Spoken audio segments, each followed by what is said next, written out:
time to continue on the lanes.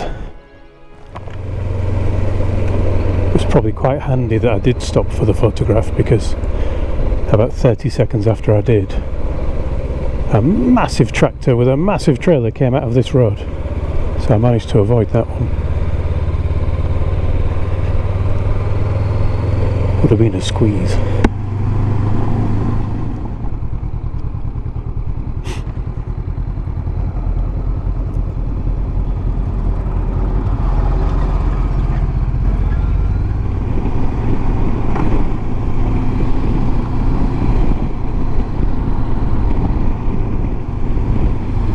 I guess these hills are chalk. Every so often I just see a little chalky bit just sticking out. Has quite a strong aroma to it. Not an aroma of chalk, whatever that might smell like, but an aroma of fertiliser, I've been told to say. Not dung, fertiliser.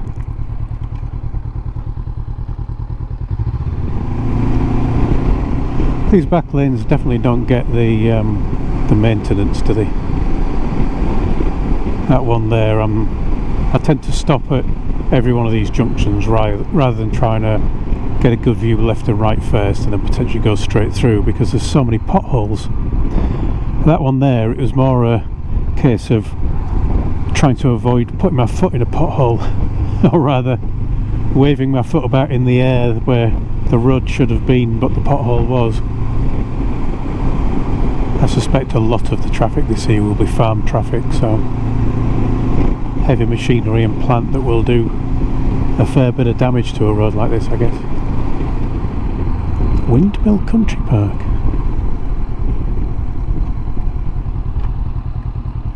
Where's the windmill? Unless they mean those wind turbines. Is Burton Fleming?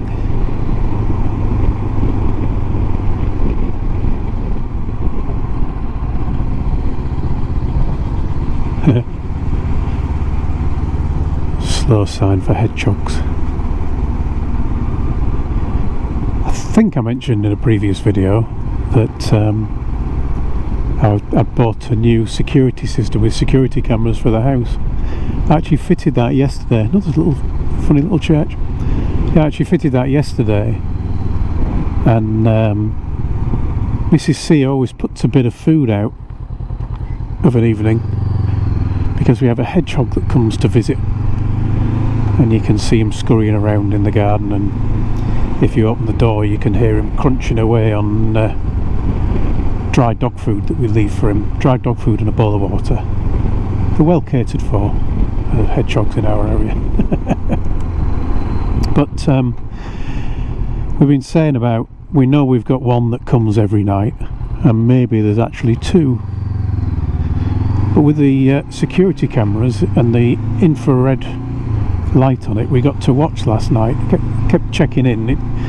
Because of the way the cameras work, it doesn't alert us to a hedgehog in the garden. That would be a little bit oversensitive on alerts of potential burglaries and things. But I kept firing up the camera on my phone and having a look, and got to about 10:30 in the evening when it had got dark, and there was a hedgehog. So we turned on the sound on the camera so you could hear, and you could hear him crunching away and squeaking a bit. And I checked about 20 minutes later and there was a second hedgehog there, so I watched that one, and then that one went away as well. And about half an hour later I checked again, and there were 3 hedgehogs in the garden. One happily munching away on food, 2 others scrapping like mad. And finally, before I went to bed, another half hour or so later on, there was a 6th hedgehog. So I don't know if our security cameras will be less about security and more about wildlife.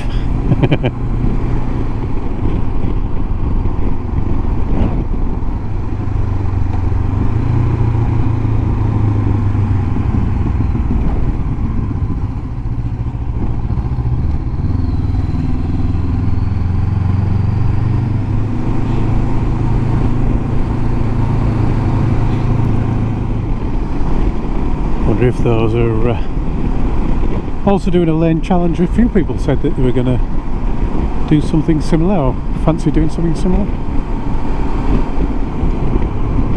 I doubt it very much that I would ever come across one by accident though.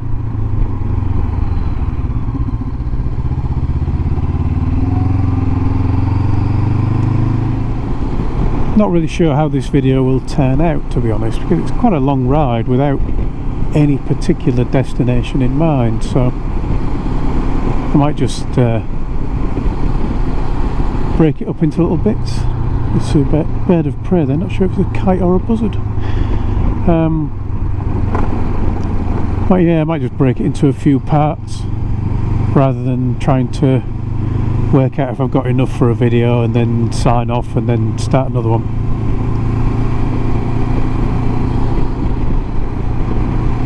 It's a bit of a different approach for me, this, really. Just going for a ride and seeing what happens. Well, that part isn't new for me, but in terms of video it is.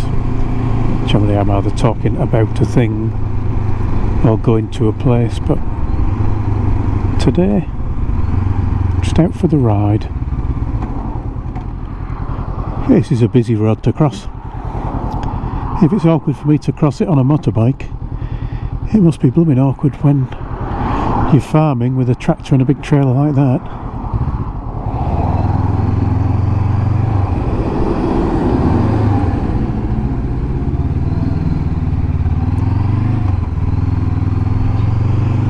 And breathe in.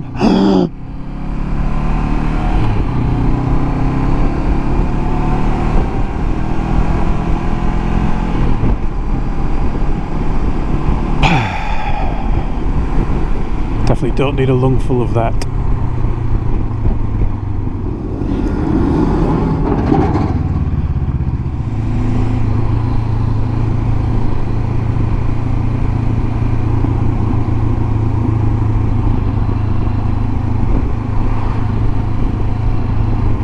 This is Buckton.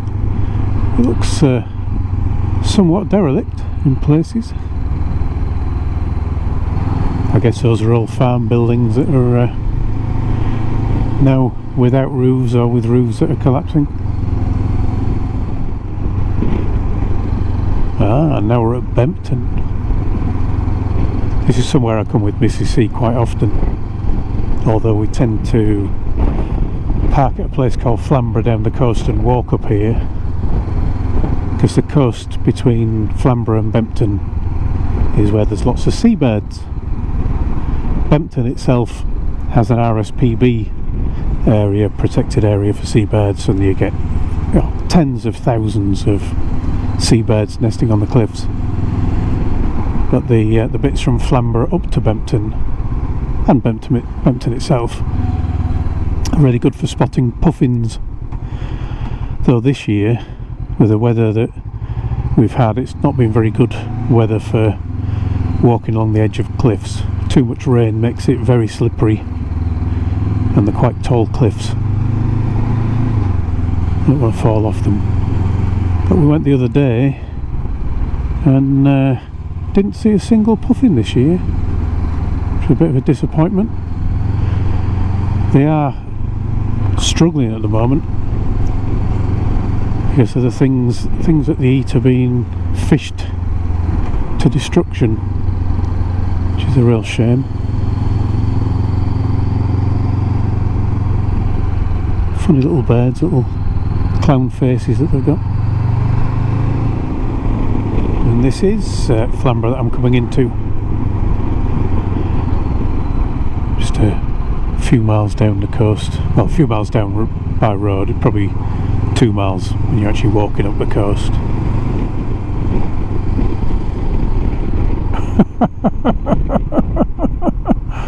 I've got to go back and have a look at that.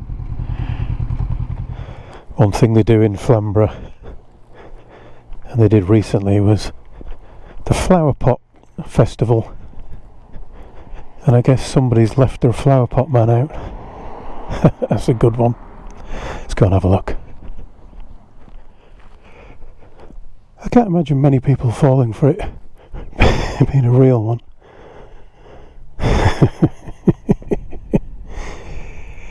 she's a very stern policewoman, and if you're naughty, she'll blow dry you to death.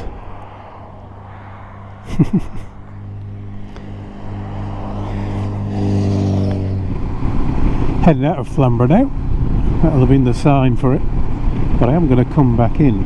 There's a place called Dyke, and I've never been there. And at some point I'm going to have to go there properly, but it has got a little lane in it. But it's a one-way lane. So I thought I'm going to do that one today to collect it, which is why, for once, when Kalimoto has a weird T-junction kind of arrangement going on its pink line, I know why.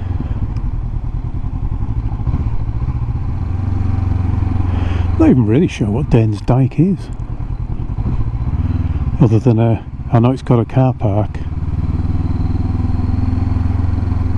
but yeah, I suppose I should find out really. It might be something of interest.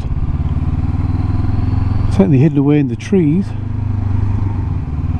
I've got a car following me and two ahead of me. Maybe it's popular.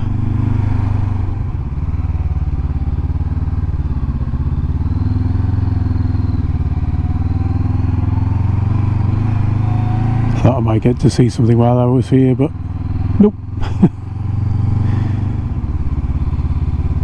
It really is at this point just collecting a road. Back to the road. I can now leave Flamborough for a second time.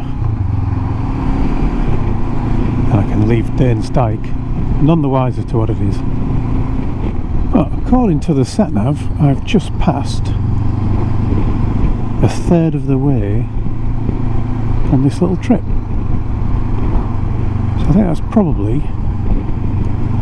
a reasonable place to end this particular video.